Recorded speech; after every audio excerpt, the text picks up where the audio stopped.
What we're about to find out is that it's so much more than just something we do on a Sunday. It's actually something that shapes our entire lives every single day, whether we realize it or not. So let me start by asking you a question, and it's a pretty foundational one. When you have to make a choice, big or small, what's your internal compass? What's that true north that guides you? Well, that compass is shaped by what we call our core values.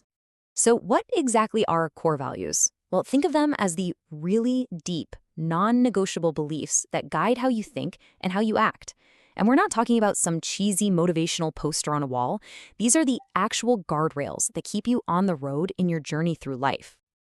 Okay, check out this chart. It breaks it down perfectly. If your mission is the destination, where you're trying to go, and your doctrine is the map that shows you how to get there, then your core values are the guardrails. They're what keep you from swerving off the road and into a ditch along the way. Now, the source material we're digging into today actually lays out 5 of these crucial guardrails. And for our time together, we're really going to zero in on the very first one, which you could argue is the foundation for everything else: worship. So let's define our terms. What is worship? At its most basic, the word itself actually gives us a massive clue. It's about ascribing worship to something. It's the act of saying, this thing, this person, has ultimate worth. To build on that, true worship is about living a God-centered life. And I absolutely love this visual from the source material. It's about making God the central hub of a wheel. And everything else in your life, your job, your family, your finances, your hobbies, they're all just spokes that connect back to that solid center. This quote from Rick Warren just hits the nail on the head.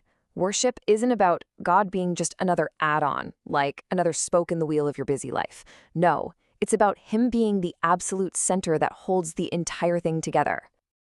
Now, here's where things get really fascinating, because this idea applies to every single person, no exceptions.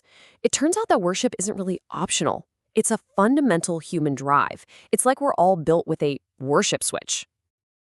And that switch is permanently stuck in the on position. There is no off button.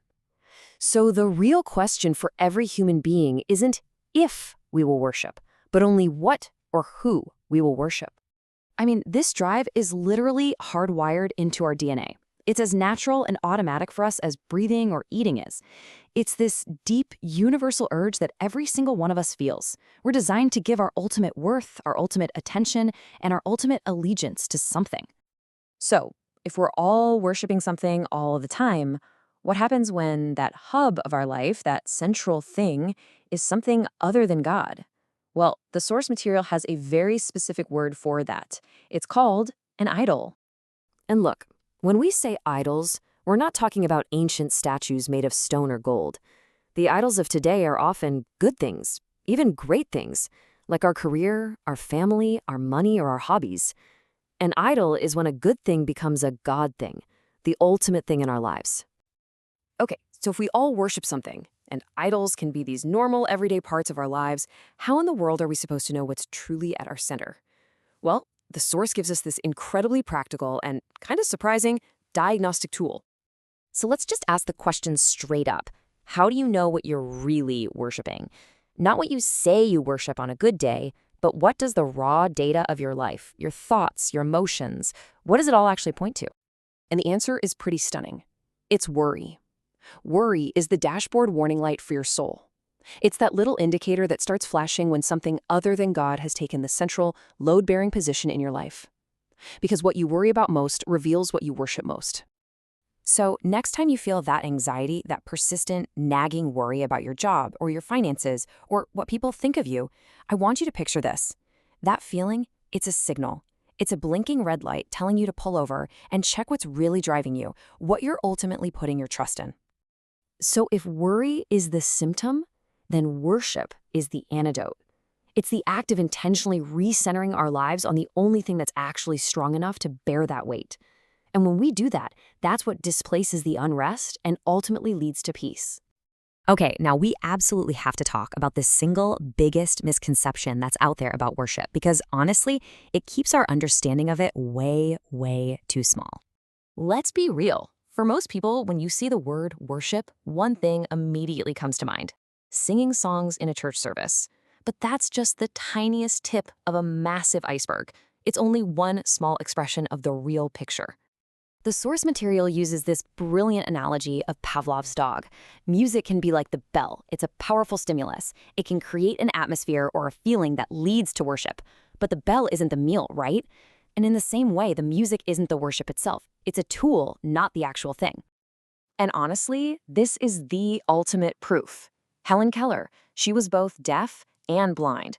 She couldn't hear a single note of music or see a single lyric on a screen. And yet, she wrote these incredibly profound words of worship. Her life proves without a doubt that true worship goes way beyond our physical senses. It's about a deep, internal connection.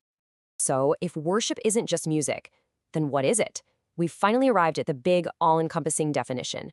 Worship isn't just an activity you do for an hour a week. It's a life that you live 24/7. This verse from the Bible just sums it all up perfectly.